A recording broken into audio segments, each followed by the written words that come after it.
Welcome back to Behind the Box. So, you may have noticed we've kind of been gone for a few months.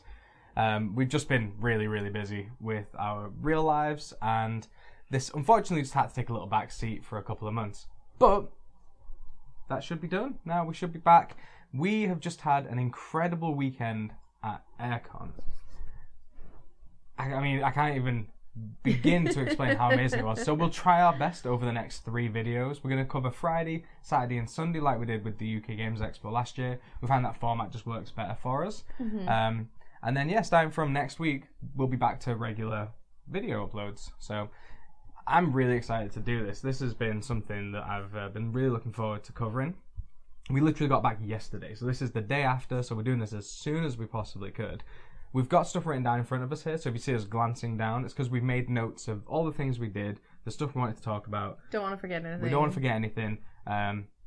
So yeah, let's just sort of, I think, jump right in. With Friday? With Friday. Yeah. So, straight away on Friday, after we got to the venue, we went over to, we did a little walk around, didn't we, just to see and say hi to people and stuff. Yeah. And then we went over to where Asmodee was doing some demos, and we sat down and did a demo of Comanauts. Comanauts, yeah. It's the Plaid Hat Games game that was like not a sequel, but like a successor to Stuffed Fables. So it has the book with all the locations on one side that you can go and visit, and then on the right, all the entries for what is in those locations. It's like a choose-your-own-adventure story narrative game. Mm-hmm. And we played that with the demo of Matt and another gentleman called Oliver. Yep. And it was Matt's, I think, first demo of the day. Yeah. Like, we pretty much were there right at the start. And he did a great job. It ran a lot longer than I think he expected it to, because it's a narrative game. You kind of go and explore, and there's no real end to it until you finish the game, right? So yeah, it's a tough thing to demo, but he was enthusiastic through the whole thing, and it was just fun to see how the game works and get to fight the first boss and stuff and get past that. So overall we enjoyed it. That is the type of game we could see ourselves playing through. There was one thing that might either be a demo issue because of how we played it, or it could be an actual problem with the game, and that is there was a bunch of turns where Oliver drew his dice and just didn't get any yellows or purples. Yeah. And at that point, we didn't need any other colored dice. Yeah. And so he had to skip a few turns in a row. And it happened to all the rest of us a couple of times as well, but it happened a bunch of times in a row to him. And I don't know if we just jumped too far ahead due to certain game mechanics, or if we actually just ran into that problem and it's a common problem. I'm interested in trying it more. We haven't bought it or anything, but yeah, one day we might get back to that. Next thing we did was we went over to visit Paul Grogan, our friend from Gaming Rules, and we wanted to get a demo from him. We weren't booked in for anything, but we were hoping, being early enough, that we might be able to snake our way in. And we did. We were able to get him to demo us a game of War Chest. That was fun. That was really good. It's from Alderac. I'm not going to name the publisher for every game. I've just realised it's probably a mistake to do because I'll probably forget one. But yeah, it's a really, really good game. It's like an abstract little 1v1 game. You can do 2v2. It changes the rules. We don't know how, but it's a slightly different game. It's a real thinker. Yeah. And there's like an element of bag building as well as like this sort of chess thing that you get from games like Santorini and stuff. Yeah. It was tricky. But what was really cool about playing there is they had all the Geek and Sun tables set up, and so Paul was using those to do his demos. And that was really cool, because how often do you get to sit at a table that is specifically made for gaming? Yeah. It was really cool. You got to get your elbows up there and look down at the action. It was crazy. Yeah, that was cool. It was on the new line. I want to say it was like the Moby Fish? I think it was called Moby Fish. I don't know. Something like that. The new line of smaller tables. This isn't an advertisement for Geek and Sun at all. It was just cool to use their tables. I was admiring them all weekend. Yeah, it was cool. But yeah, it was a good game. I really enjoyed it. I did win, but I do tend to in those games. Yeah, I don't do very well at those. I would say if you like Santorini or games like that, you'll probably like War Chest. If you don't like Santorini, probably won't like War Chest. I mean, maybe you will, but it felt like similar to that in the early learning stages of it. Gameplay wise, totally different. Yeah.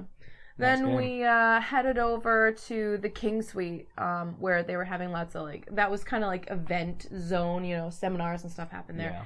And they were doing a big mega game of Karuba, so we jumped in on that. And you were on fire. You did really well. Yeah, I won the room. I tied with one other person in the room.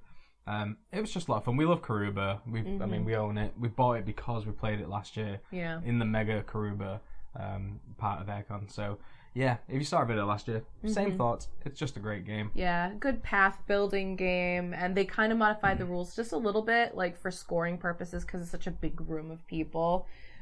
So the value of the temples kind of decreases the longer you're playing the game. Yeah. But it was fun because it kept it kind of quick, and people were it just helps with scoring. Yeah, as well. Definitely. Yeah. Mm-hmm. After we actually finished that, we went out and we were just the two of us discussing, what should we do next? Should we go check out this booth or this one?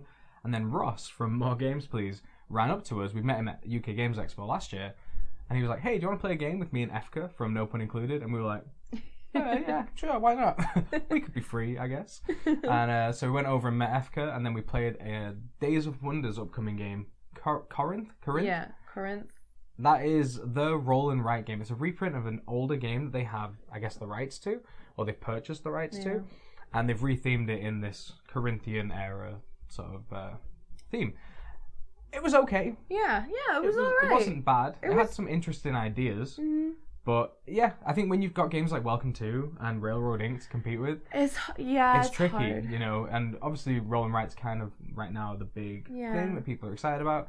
So it was good. It's not a bad game, and it has two different sort of elements that you're doing to the game. There's kind of this little trail that you make where you can get little bonuses walking around the markets. In the corner, and then scoring up, trying to get groups of items in the market. Yeah, so there's it's fun. It was fun. I enjoyed it. Yeah, I wouldn't. If someone said, "Hey, do you want to play it?" I wouldn't say no. So. Yeah. Next one. So after Corinth, we went over. I've got a badge from it. We went over and played Reichbusters. So that's they were demoing that game, and it's kind of it's like a dungeon crawl. But it's set where you're trying to fight these Nazis. It's like a weird war, World War II. So it's zombies, and they've got all this weird science and stuff. It's crazy. It's they've definitely used their imaginations with this one. The design is fun. I really enjoyed the components. They put a lot of thought. This was just a prototype or a demo copy, but already it's looking great. They put a lot of thought into it. They had some 3D printed game boards that had inserts and stuff for you to put things that you collect or stuff for your character in there, and they had really some cool models as well. And it was fun. We had a couple of other folks join us, and so we got to play together. And there was this fun moment where we were up against a dog, and the lady from the other couple, she didn't want to fight the dog, and so we imagined it as two Nazis in a dog costume. in a dog costume. Yeah, it was fun. It was good, and we should thank Ben from Unlucky Frog Games. He actually I bumped into him, and he's the one that recommended to go and check it out. So yeah, that was a good call. We enjoyed that. It was fun. Mm-hmm. The next thing we did, so we bumped back into Ross and Efka, and they were heading over to the super fun, awesome party Game Time 2, the Reimagining Live.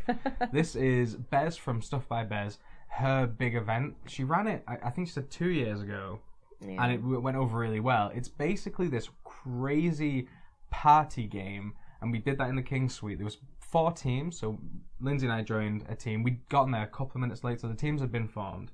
So we joined one team, Ross joined another, Efka had hurt his knee, and so he just sat it out and spectated. Mm-hmm. And there was actually Rodney from Watch It Played, he was on another team as well. And he may have cheated a little bit in one of them. We might have a bit of B-roll footage to show you on that. We'll do a slow-mo maybe, I don't know.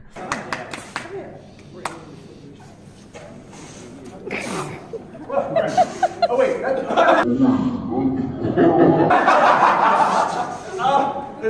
but it was just a lot of fun. It was all these fun, silly games, blowing a balloon up and then using the balloon to blow meeples off a table. Yeah. Stuff like that. And then we ended with what was essentially a giant game of Yogi, which is Bez's sort of big hit game that she had, where the card will tell you, okay, hold this card to your ear.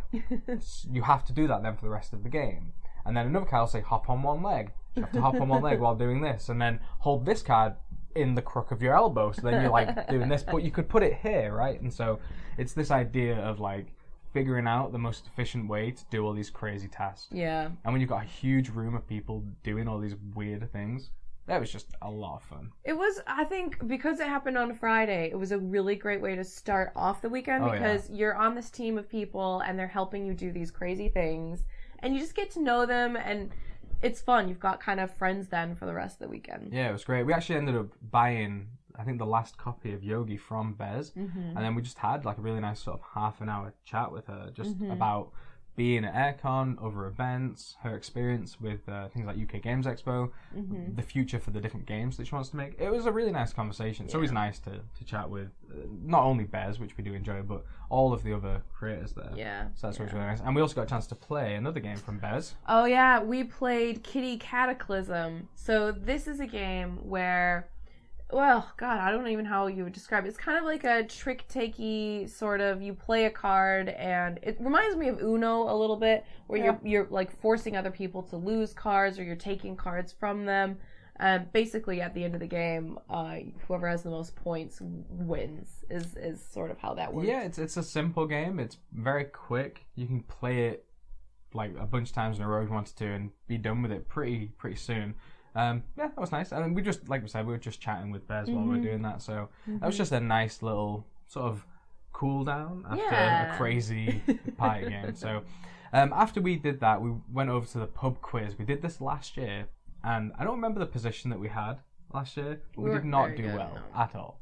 This year it was all upgraded. Mark and the Airecon team had been to a bunch of pub quizzes, and they'd learned like what people were doing to make theirs better, and they ended up deciding to go with an app called Quiz, spelled Kwizz, if I remember correctly, and that was all done then through this app. So one person just needed to have a phone or a tablet or something like that that could connect to the quiz, and you'd do it all through this app.